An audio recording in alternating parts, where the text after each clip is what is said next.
One of the biggest upsets ever? I'm talking about Amanda versus Cyborg. Is that one of the biggest upsets ever, particularly the way that it went down? I mean, I have to think that goes right in there with Matt Serra over George St. Pierre. The same feeling you have of shock and awe when Chris Weidman knocks out Anderson Silva, by example. I mean, this was a really meaningful moment. One of these moments you see and go, what am I seeing here? But it moves in a lot of different directions. Let's start with this one. The one thing that I want to see, and we talked about it here, the one thing that I wanted as a fan, and I didn't have a favorite in this fight. I just wanted to go out and see the contest. But I did want to see Amanda come across the ring and throw those hands at Cyborg's face. Now, what I'm talking about there is a lot of opponents have come in. They've bought into the mystique and the fear of Cris Cyborg, and one thing they do is just keep their distance. Many fighters, and very good fighters, will see each second that they're out there, each round, if they're so lucky to make it, as a win. And they don't actually want to engage or get in a fight, and they don't bring their skills with them. I have seen Cris Cyborg deal with everything. I've seen her taken down. I've seen her on top. I've seen her kicked. I've seen her punched. I've seen her tired. I've seen her in late rounds. I've seen her as the favorite. I don't know if I've seen her as the underdog. That's not her fault, though.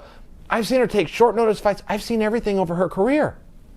But I haven't seen someone come in, get in her face, and start bullying her. And that was just the one thing I wanted to see, because I wanted to see how she would react and what would happen. As a fan, that's just what I was looking forward to in this contest.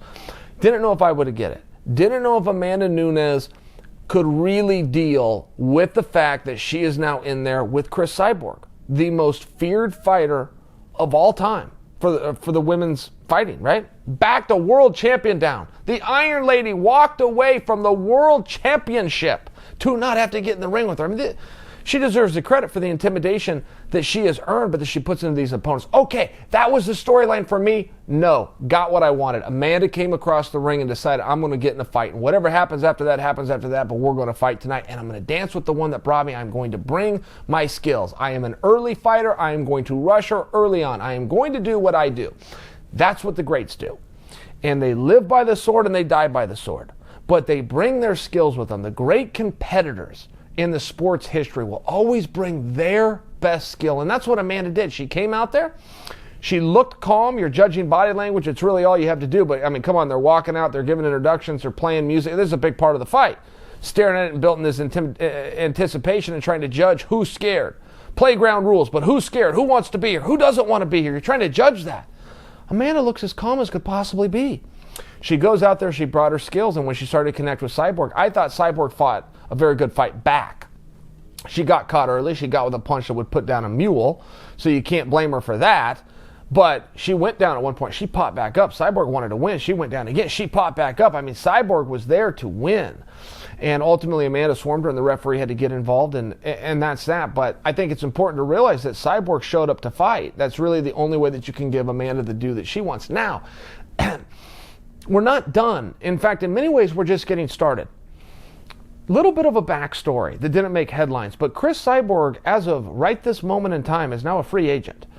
To explain to you what I mean, when you have one fight left on your contract, whether it's with Bellator or it's with the UFC, and the major fight promotions, they'll let you play your contract out. When there's one fight left, that's when they come in and let you know, are we going to renew you? Now, if you're coming off a win, or obviously if you're the champion of the world, that answer is going to be yes.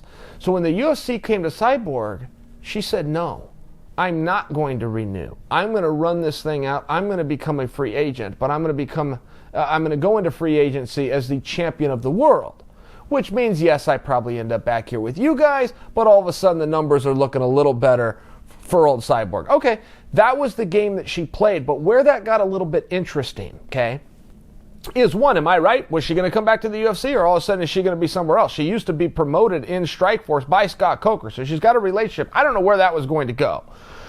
I just know that this was the game she was going to play. And then if you look at some of the other parts of this story, which is that division is not very deep. And I don't mean very deep with talent. The women in that division are very good. There's just not a lot of them.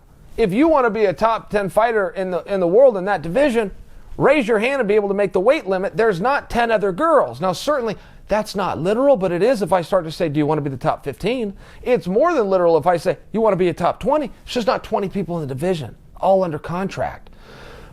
Point being, if you were to go back and look at when Dana White decided he wanted to make that division, and largely it was Lorenzo Fertitta's baby, that he was kind of grooming along and made it specifically for Cyborg because he saw a marketable box office star there. When that happened, that was because of Cyborg. So if you take Cyborg out of the division, as Amanda Nunes just did tonight, all of a sudden the question comes, this is very cold, I say this with heart to you guys, but all of a sudden the question comes, do we keep the division? If you do, where do you go as it pertains to the queen of the division, who is Cyborg, or at least was Cris Cyborg? Do you do an immediate rematch with Amanda? No, I don't think so. For some reason, this fight just wasn't the kind of fight that made you say, I need to see that again.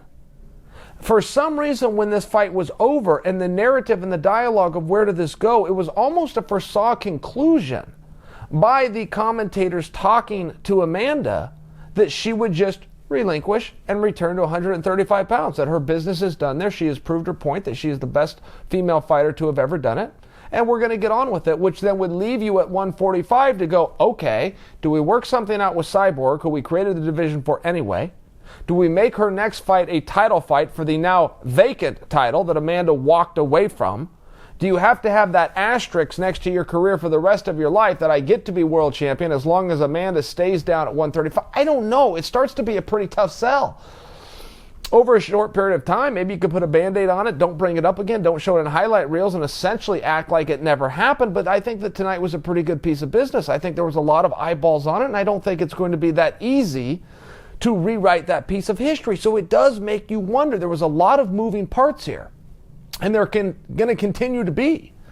I do not believe that Amanda stays at 145 pounds. I think she comfortably fights at 135. I don't think that's a big pull for her. Also, if you look at 145, I just don't know that it's deep enough. And I don't know that that's a division that they want to get behind in this regard without Cyborg. And it still brings you back to the initial premise of where does Cyborg go? As of right now, she's no longer a UFC fighter. I think she would be welcomed there if they wanted to get on with the division. Otherwise, she may take her services elsewhere. I don't know. I'm speculating. But that's what we do in moments of uncertainty. There is no contract. She is quite literally without a contract. So all we can do is guess.